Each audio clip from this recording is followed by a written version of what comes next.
Je m'appelle Jacques Robert, je suis maître de conférence. J'enseigne la nutrition à AgroSup Dijon, une école qui forme des ingénieurs en agronomie et en agroalimentaire.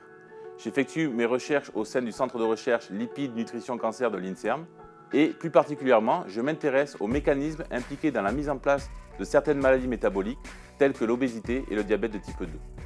Obésité et diabète de type 2 sont des maladies qui augmentent de façon extrêmement inquiétante sur la planète actuellement. Il y aurait, selon l'Organisation mondiale de la santé, l'OMS, environ 1,6 milliard d'individus en surpoids, dont 400 millions d'obèses. La définition de l'obésité est une accumulation excessive de tissu adipeux, c'est-à-dire de masse grasse, ayant des conséquences néfastes pour la santé.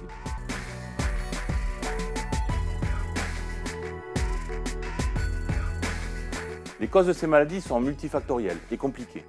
Elles résultent de facteurs génétiques et environnementaux, mais sont toujours la conséquence d'un déséquilibre de la balance énergétique, c'est-à-dire que les apports représentés par l'alimentation sont supérieurs aux dépenses qui, elles, sont représentées entre autres par l'activité physique.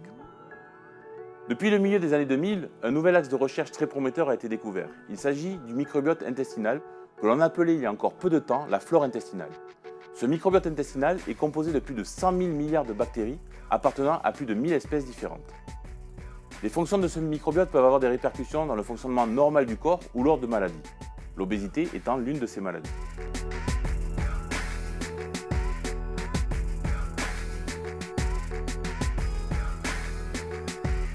De façon simplifiée, il existe deux théories pouvant expliquer les effets de ce microbiote sur la prise de masse grasse et donc de poids.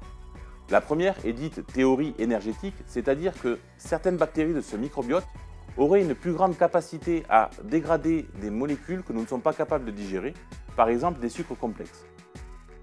La deuxième théorie est dite inflammatoire et représente un axe de recherche sur lequel nous travaillons au laboratoire.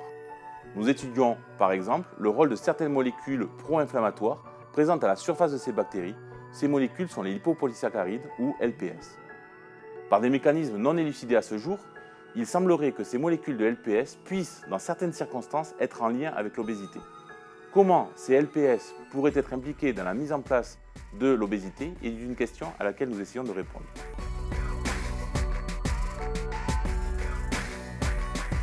Nous venons de montrer par exemple que lors d'une ingestion de sucre, ces molécules de LPS étaient capables chez l'animal d'augmenter la sécrétion d'insuline, une substance qui va réduire le taux de sucre dans le sang. Nous essayons de comprendre comment ceci peut avoir des répercussions sur le fonctionnement de l'organisme. Quelles seraient les conséquences sur le long terme de cette augmentation de sécrétion d'insuline est une question ouverte.